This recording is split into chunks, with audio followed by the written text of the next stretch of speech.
Look, guys. Check it out. You know, when I was a teenager, guys, when I used to party, back in my partying days, man, I would have killed for something like this to put my beer in. So anyway, this comes from the Louisiana Crawfish Company.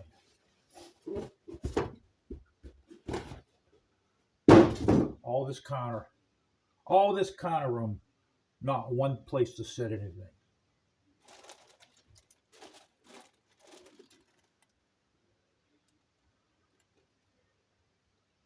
I guess this is the bag that you cook it in.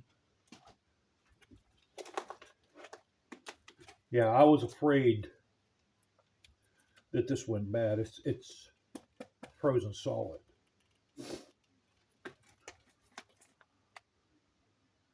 You know what this is, guys? This is a Cajun turkey. This is a mixture of crawfish, turkey, duck. It has pepper in it. It has spices in it. It has all kind of stuff in it. That's what this is. This is a mixture of turkey, duck, and crawfish, and a lot of other ingredients. This is what we're going to cook for Thanksgiving. Reason why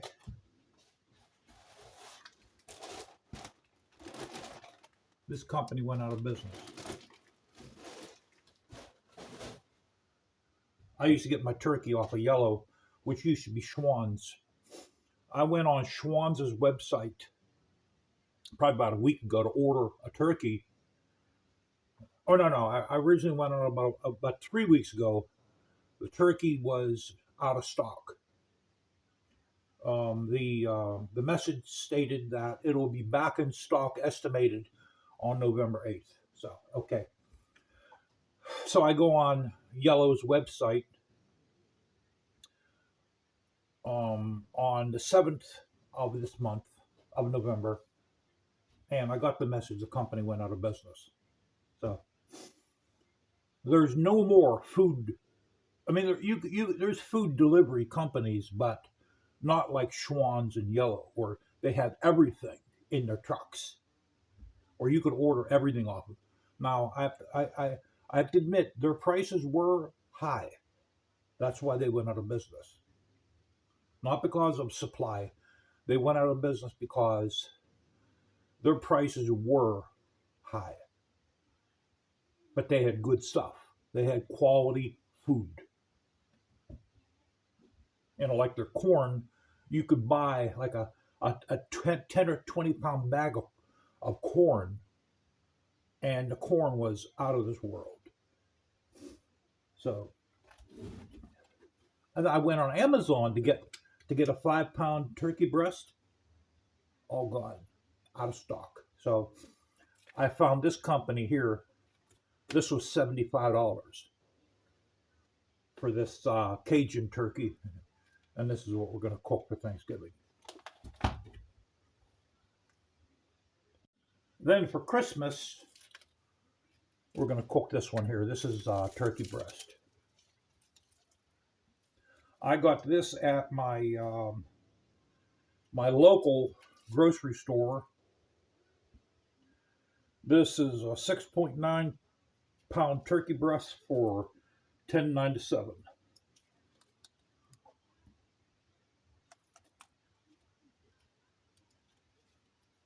So, you know, everyone out there saying grocery prices are real high. They're not real high. It all depends what you're buying. Got my LEDs, guys, for the Cadillac. We're changing all the lights up front over to LEDs. Low beam, high beam, turn signal, and there's these little parking marker lights also.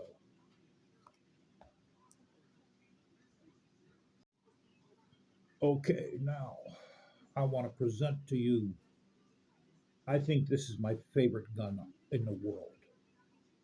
When I saw this, I had to have it. I ordered it. Well, I could still get the thing. I haven't checked to see if it's still available. So, look at that guy. Of course, we got our laser sight on here. There's a button on each side. The I believe the company's Tacticon. It's a veteran-owned company. Has a button on each side. Since I'm right-handed,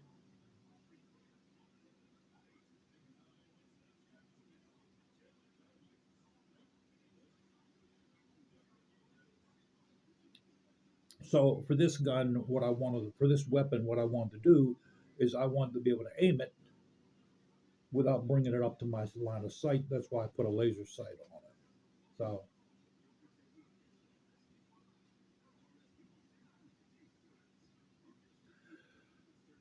now this is a PC charger, a Ruger PC charger. The magazine release can go on either side. I have it on the left side because this is where my thumb is, so I can basically release it fast. This also takes Glock magazines. Here is the magazine adapter to accept Glock magazines. Right now, or no, or to accept Ruger magazines. You can use Ruger or Glock in this. Right now, I have the Glock adapter. Okay, this is the Ruger magazine adapter. And I put the Glock adapter in because Glock magazines are a little bit more cheaper. So right now we have, by the way, this is 9mm. Right now we have the 17 round Glock and we have the 30 round Fun Stick.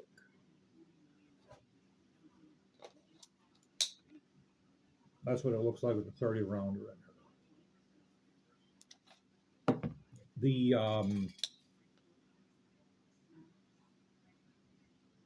The slide pull knob, you don't have to. It doesn't come with one of these on each side. You can put the pull knob on either side, or you can have them on both sides. Which I bought the gold ones.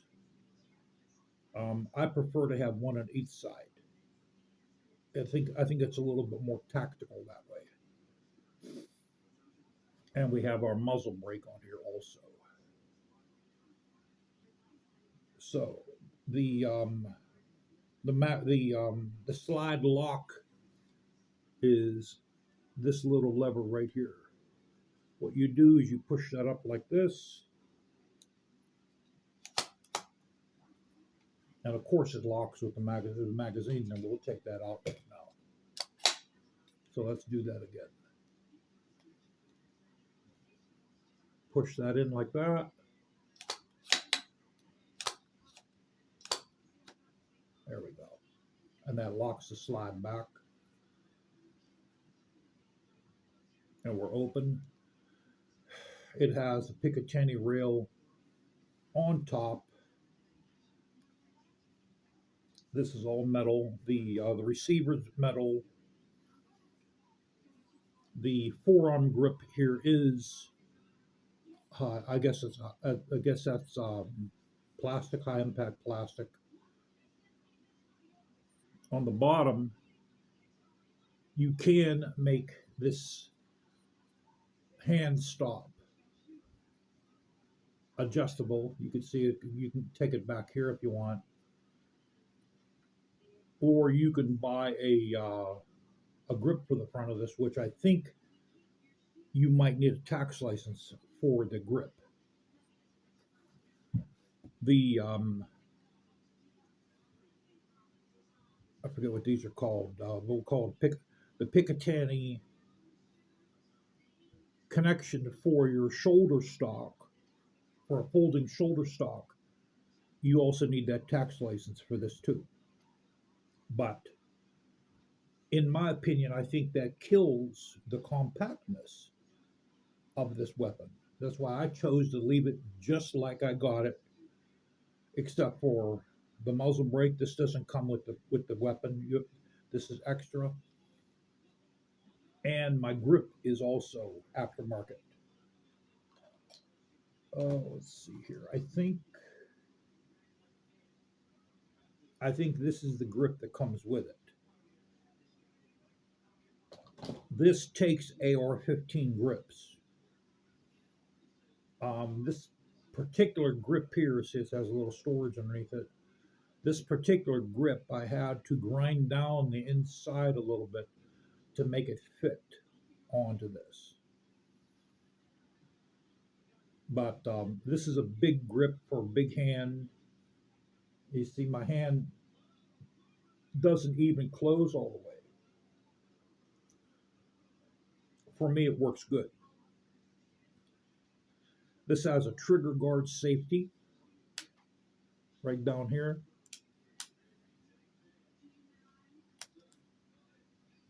There is a red ring on it. It's real hard to see here. Let's put a flashlight on him. There, you can see it now.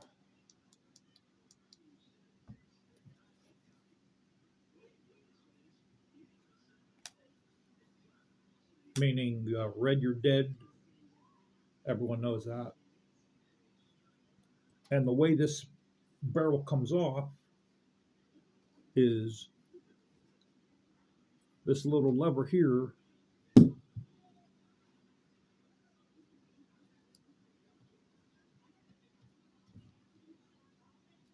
I can't, for some reason, I keep on thinking it goes this way. It goes that way. So this little lever right here, guys, that goes toward the front of the barrel. So the best way to take this off is your slide has to be locked back first. Grab it like that with your thumb. Press that lever up. You turn it counterclockwise and it comes right off.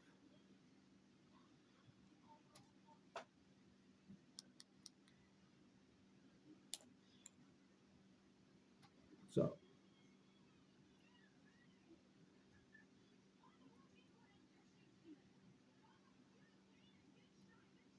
all right, and let's take a view of the front here.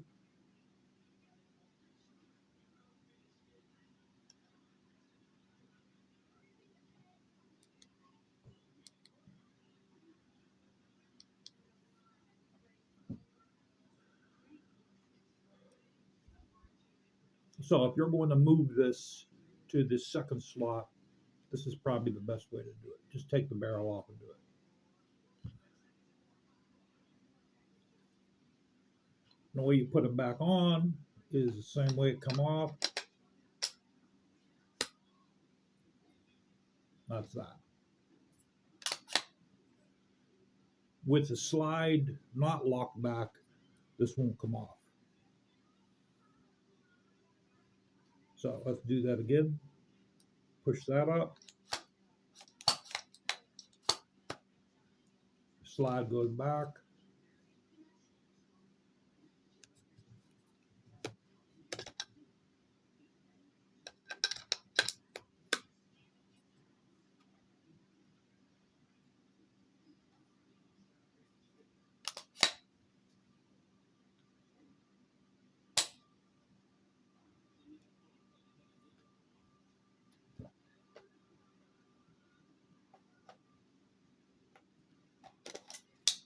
I've done that many times. You know, that's the one thing that you're going to have to get used to with this. You're going to have a tendency to want to put your magazine in the hand grip because it's going to feel like it's a pistol. So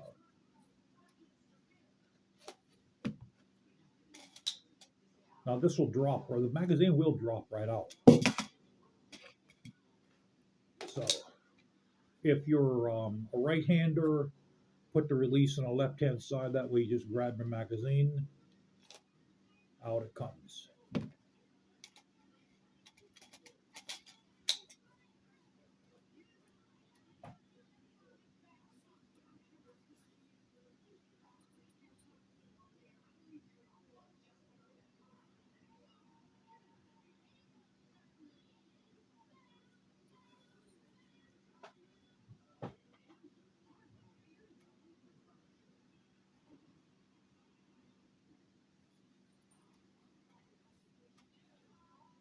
It's a pretty heavy gun, pretty heavy weapon. I mean, you can't hold this with one hand. I don't recommend it.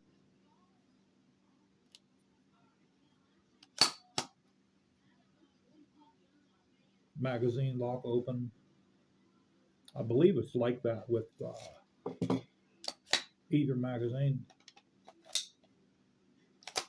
Yeah.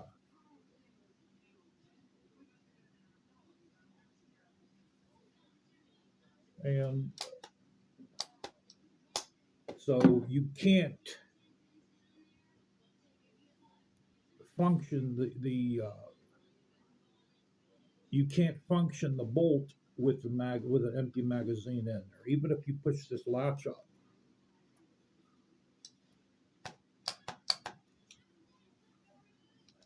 you have to either take the magazine out or have a live round in there when you're ready to fire this. So put the safety on, stops the trigger, safety off. The safety is accessible with your finger. There you go. Has a pretty decent trigger pull. I believe the barrel is 5 inches or 5 1/4 or 5 1/2, something like that.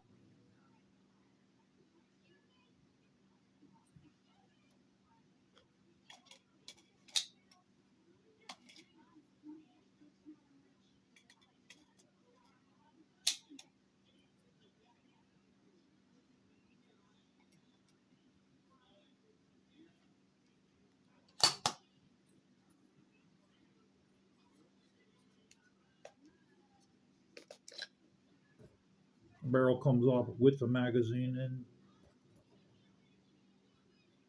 Yeah, I think it has like maybe a 5 1/2 inch barrel, guys.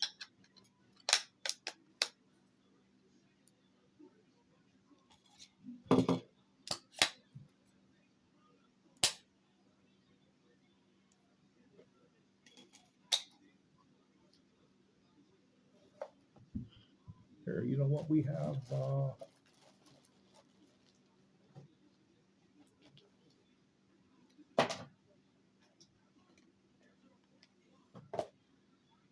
Let's see here.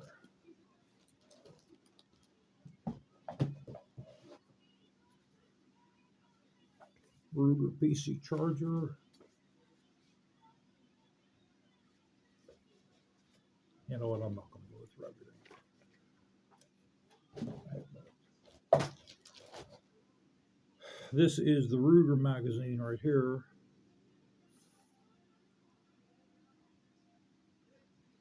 Yeah.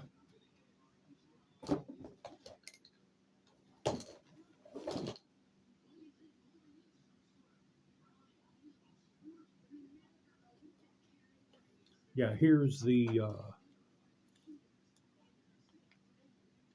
I believe this is the, you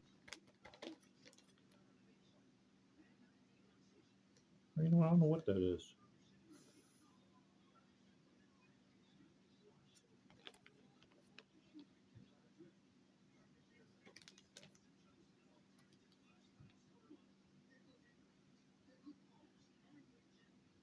Oh, these are the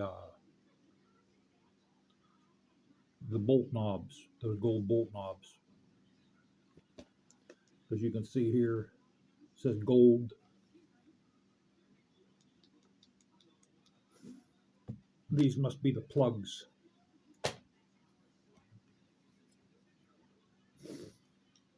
In case if I want to take this off or one of the sides off, I could put that back on this side here. But I think I like it like it is.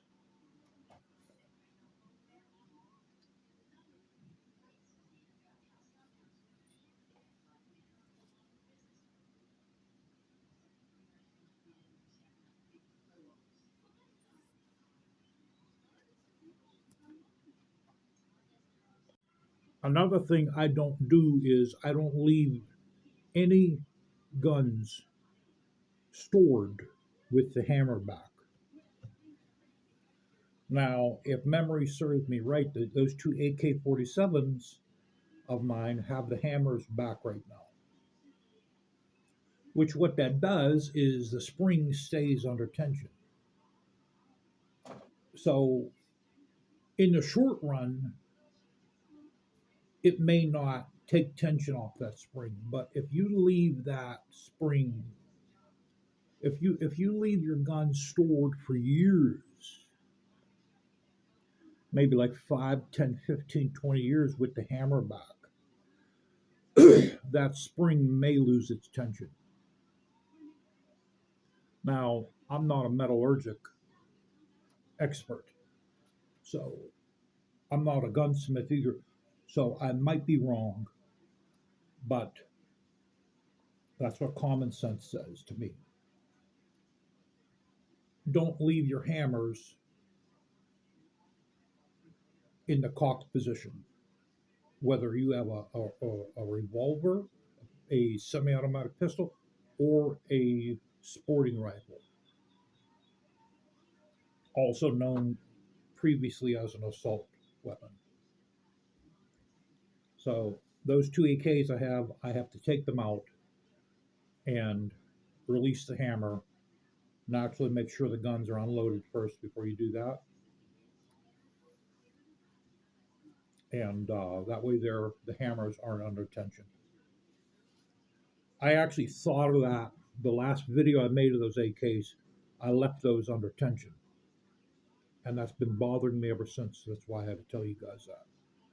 Okay, we'll take the Beretta, not Model 92 here.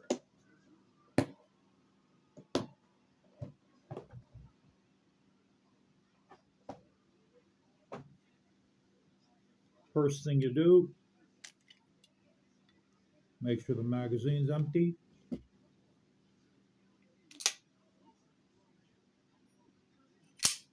Nothing in the chamber. Boy, compared to that PC Charger guy, this is a featherweight.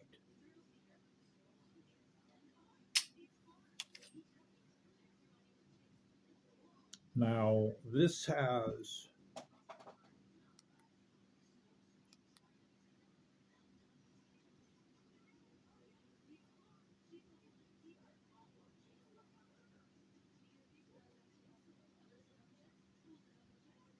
okay. This has a spring in here for this lever here, and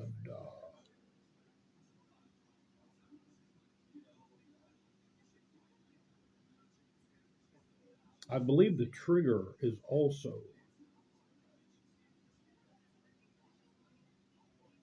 part of that spring.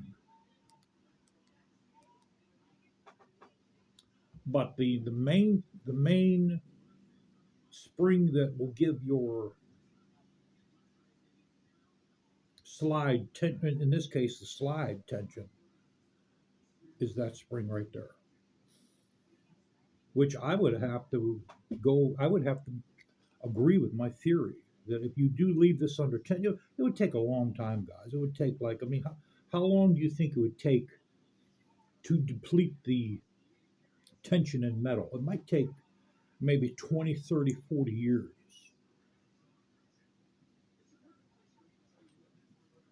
But it's still better. So basically,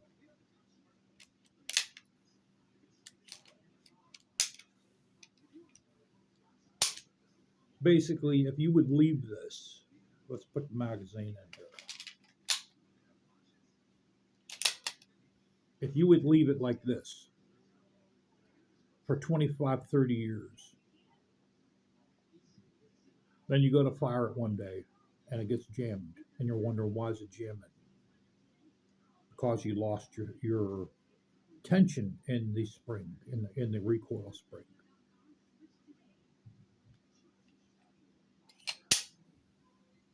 And now, of course, we have the safety on. This has a rolling block safety. So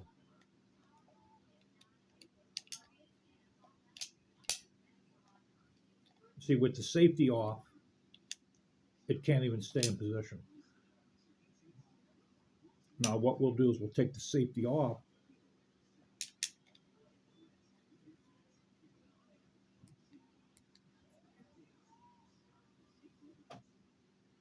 I don't know if you guys can see that in there. Now you can see the firing pin.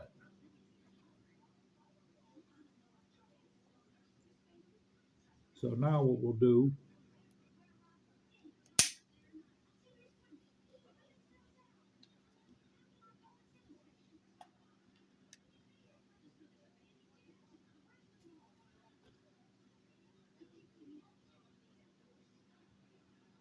see, you no longer can see the firing pin because the firing pin is on a rolling. It's kind of like on a rolling barrel.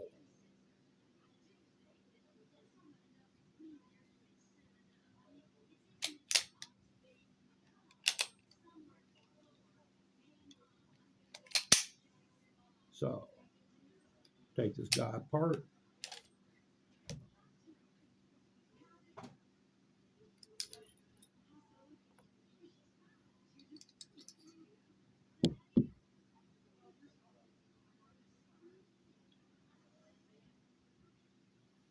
So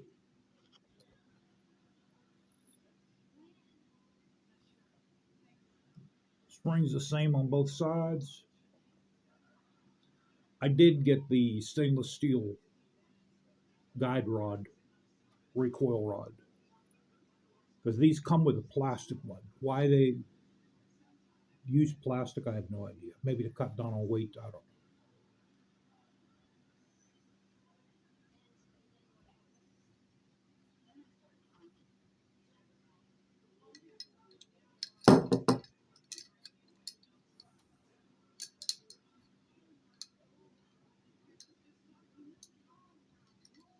I don't know why they cut down on weight.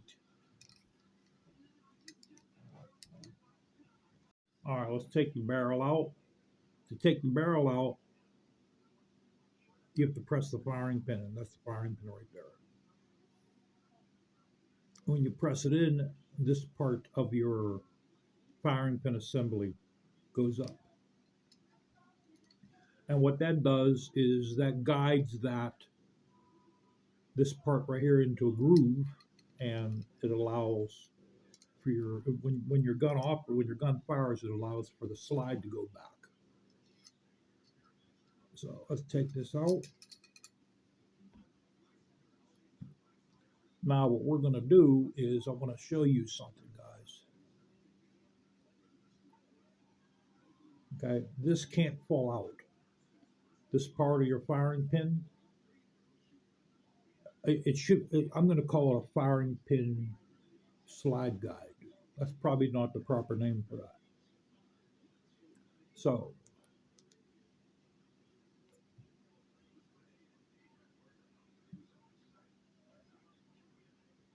it might be a little hard for you guys to see in there.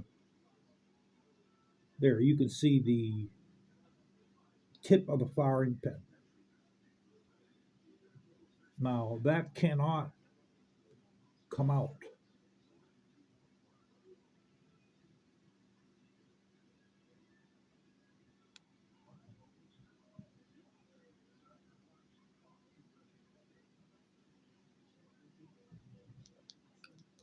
I don't know if you can make it out, but there's like a groove in there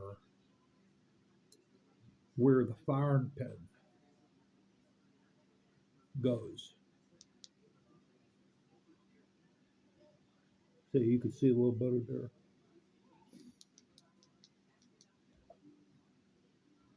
So in order to take this part here out, there's a little pin that holds the firing pin in. You got to take the pin out, firing pin comes out, then you can take that off. We're not going to do that.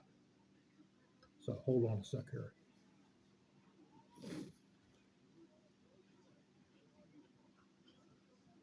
So let's put this back in the barrel or back in the slide. Now, as you see,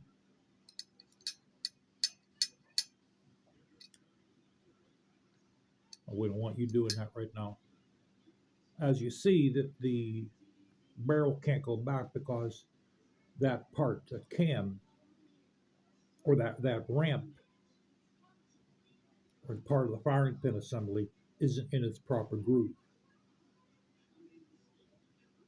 And the way you put it in a groove is you grab that, you lift the back of the firing pin assembly up, and it goes into its groove. So now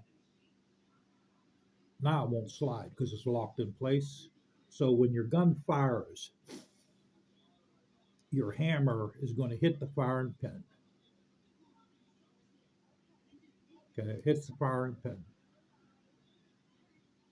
That action puts that into another groove, and your slide goes back, and it loads another round in place.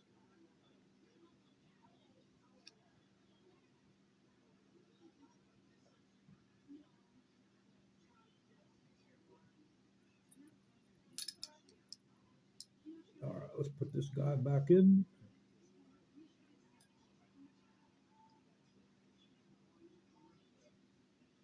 There, and this is all ready to go.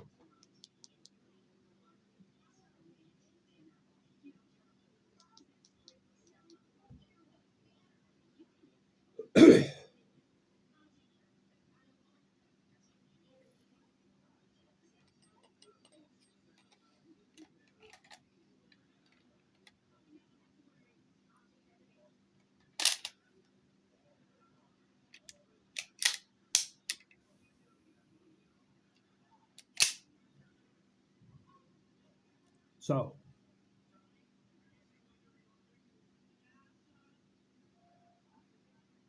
I believe this is one of the best pistols ever created.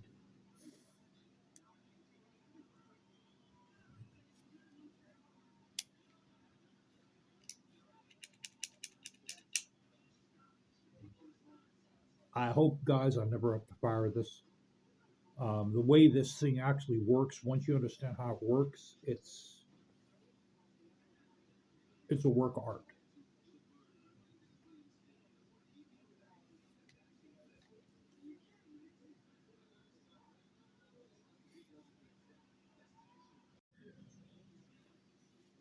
I still belong to the Big Dog Biker Forum. Okay. What I recently did is all the content I put on that website, I deleted all of it because I posted on that website that I traded my big dog in for a Harley, and I only got $2,000 on a trade-in. And one guy said, "I hope they use grease on you because they effed you." And I took that personal. I shouldn't have took it personal, but I did take it personal. And I sent them back a comment saying the big dog bikes are dinosaurs, which they are. They're dinosaurs. And then I shortly thought to myself, you know what? I'm gonna delete that comment. I deleted it, and I deleted all of my content.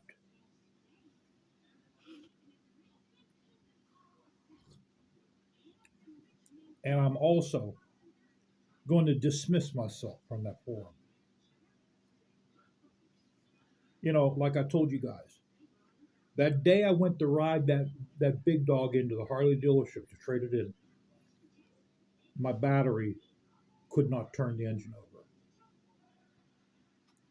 The battery wasn't completely dead, but it was below 12 volts, and that's because the computer drains the battery in those big dogs. And what you guys have to realize is those bikes are dinosaurs. They might be good if you live down in Florida or Texas, on nice flat straight roads. And you know what? It doesn't matter if it's a K9 or a Ridgeback. The dealers don't want either one because it's because of the market. It's not because of the bike, it's because of the market. People believe that the company is out of business, which they aren't. They're not out of business. They actually went back in business. but they believe the parts are hard to get. The resale value isn't good, which it isn't because the market's bad. So if you buy one, you either better be a rich boy or you better be prepared to lose a lot of money like I did. And guys, when it comes down to it, I didn't lose any money on that. I got my enjoyment. I got my money's out. I got my money is worth out of the bike. These guys telling me, "Oh, you got effed. You got FUC. You got effed. They greased you up real good and they effed you." They didn't F me. They didn't F nobody. I effed them. Okay, actually, I got effed the first day I went up there to buy the bike. They seen me coming. That's when I go. I got effed when I bought the bike, not when I sold it. Because I got my time out of the bike. I got my fun out of it. I got my attention out of it. They effed me when I bought the big dog Ridgeback from Street Track and Trail.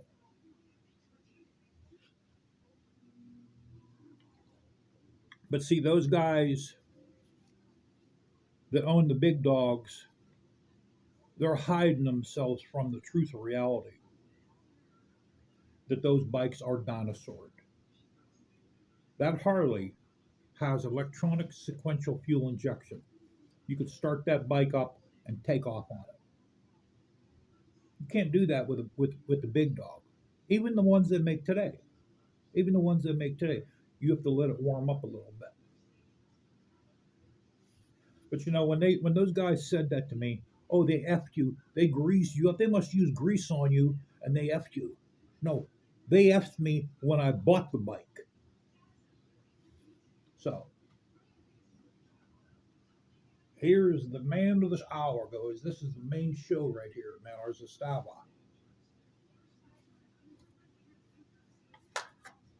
Always check, make sure the magazine's empty, and there's nothing in the chamber.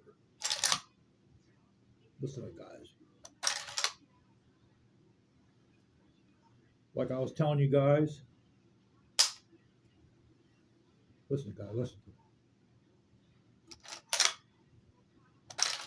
You like that sound, guys? My Century, I have to take the tension off the spring in that also.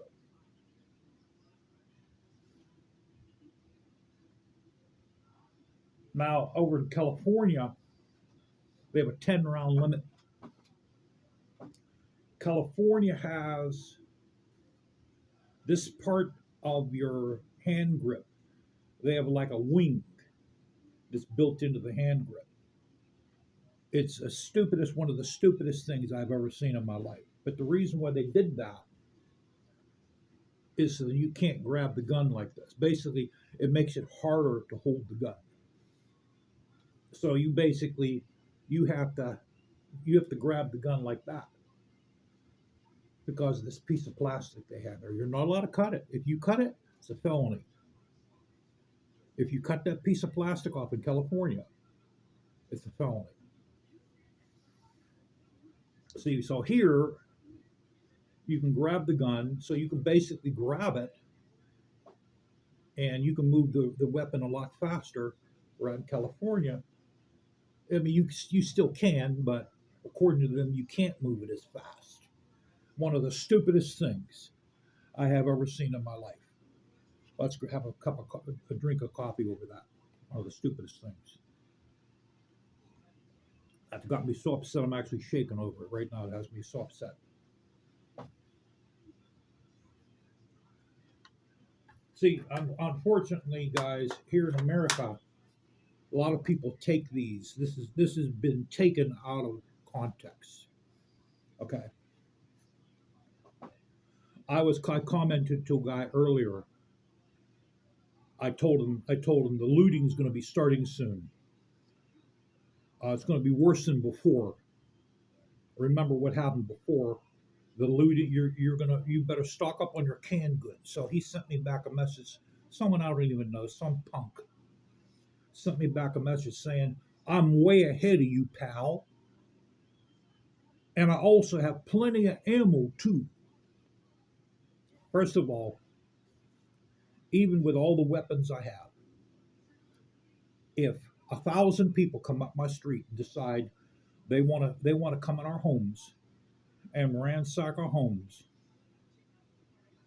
if every person on the street has an AK-47 with a 30 round clip, you're not going to be able to defend yourself against that many people. They will find a way to get to you. No matter how much ammo you have, what's going to happen is they're going to wind up getting their hands on that ammo. You're going to be, you bought ammo for them.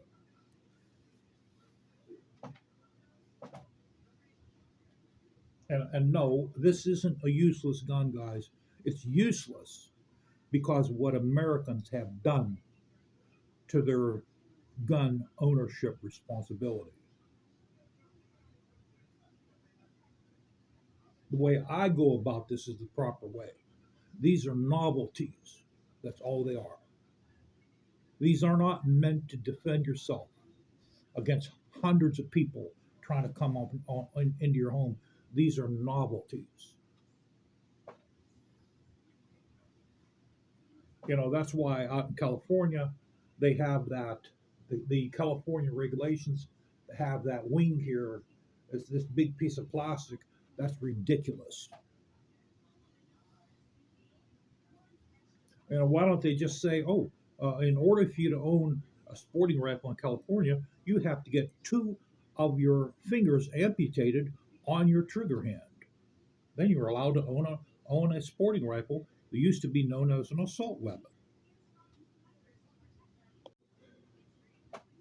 If I do sell all my guns, the only ones I'm not going to sell are the shotguns because I'm not going to get much for them anyway. Okay.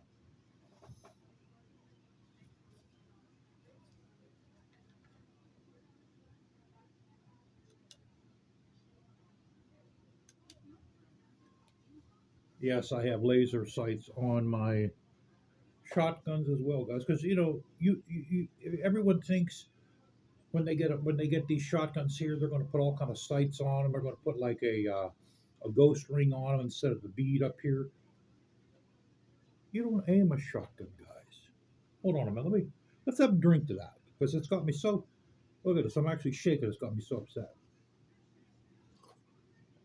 You don't aim a shotgun, guys, unless if you're deer hunting with a slug.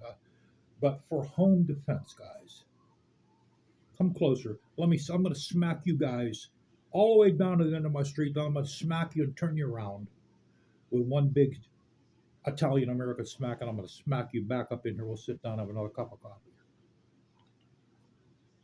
You don't aim a shotgun, guys. Okay? You shoot these off of just knowing where the shot's going to go. Okay, this is our Chinese shotgun. This is a Stevens model 320 security. This takes 2 3/4 or 3-inch shells. To tell you the truth, I don't even remember how many it takes. I think it takes like five or seven. See, it's either 5 or 7. This I never fired this either. See, we got our chamber flag in here. Brand new, never fired it. I'll keep this one and let me show you the Mossberg. Okay. This is the man of the hour.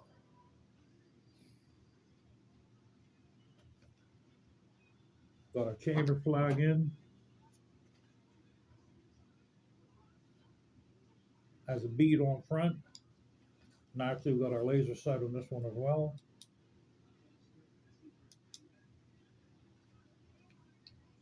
Like I said, you don't aim these guys. All right. If you have a 12 3/4 inch shell in these, or a 3-inch shell with number 4 buckshot, and you fire this, every shot is equal to 4, basically. So you don't have to worry about aiming these.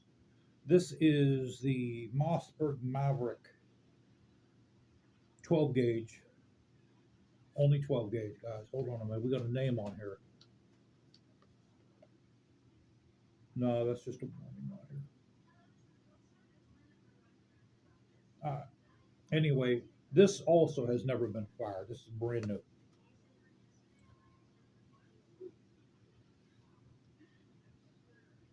This is, I think this is the security version, if I'm not mistaken.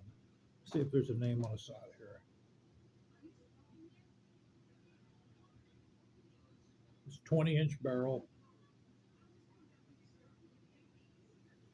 You know, you'd think there would be a name on this. I don't know. It's Mossberg Maverick Security, I guess. I don't know. There is different versions of the Maverick. So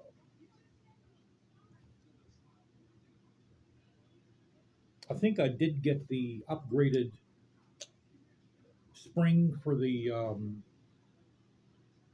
shells, and there's a upgraded.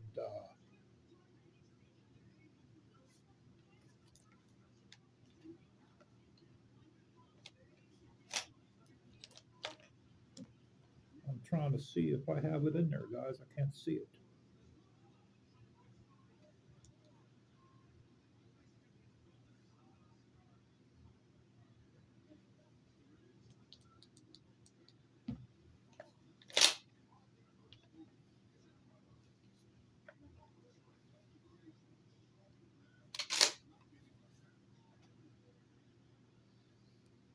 You know what? I might have put that upgraded one in the Stevens because I know my I can't think of the name of that thing. The tube where you put all the shells in, that plastic guide in there is green in the Stevens, and that's what I'm looking for here, and I don't see it. Yeah, that must be in the Stevens. So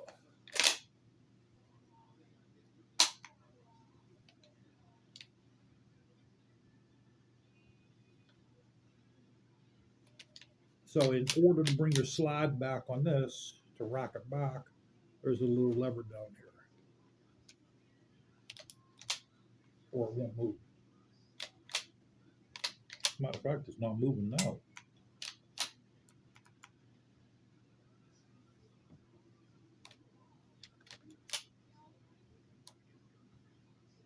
Why aren't you moving? What am I doing wrong here, guys? Man, I'd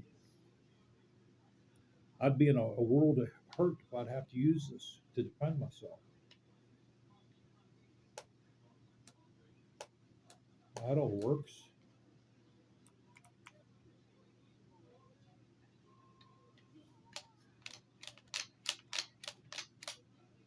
I know I'm doing something wrong here, guys. Hold on a minute. I know I'm embarrassing myself.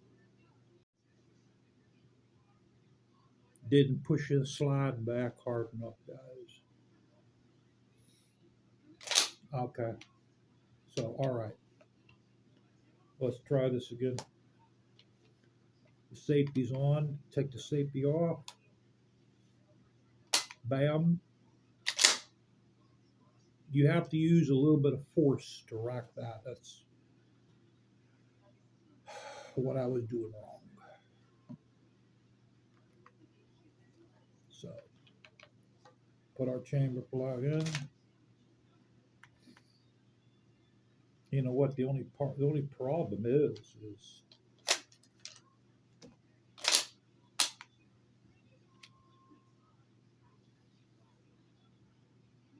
you know what? I think I'm going to leave these out because with that in, our spring's under pressure.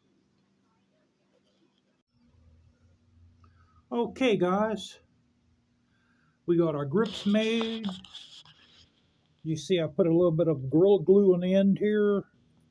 We're gonna have to trim that out and maybe give it a little bit of black paint.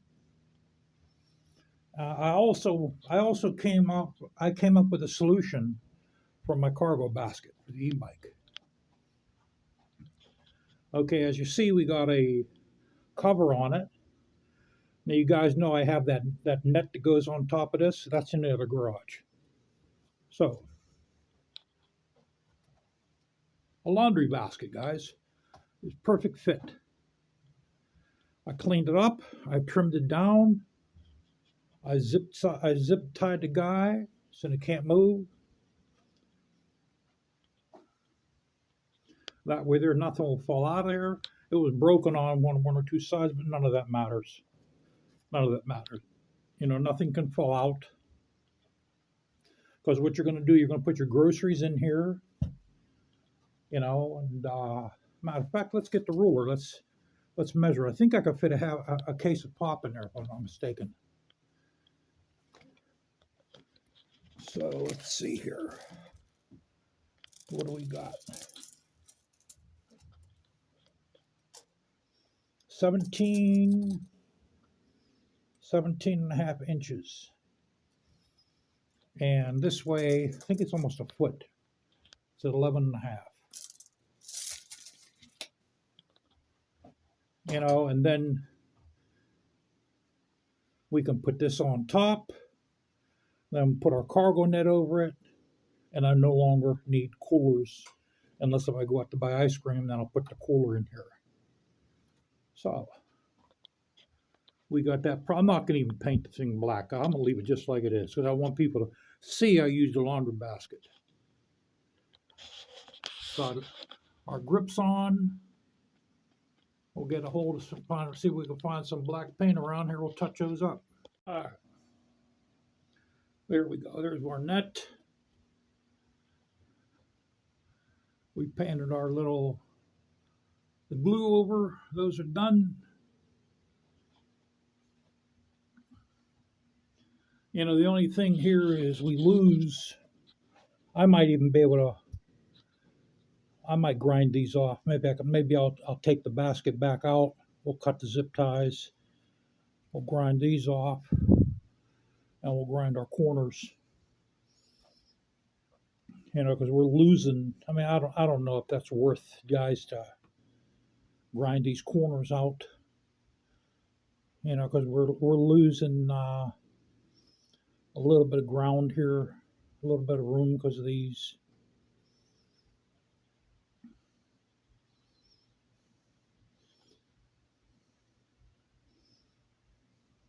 I don't know. Maybe I'll leave it like it is. But you know, I could gain a little bit more room if I take these out and cut these. I don't know. Maybe I'll leave it like it is. See, you could buy these. You could buy a liner. They have all kind of liners. They're like $22, you know, but that serves the same purpose. And it's for nothing. It's for free.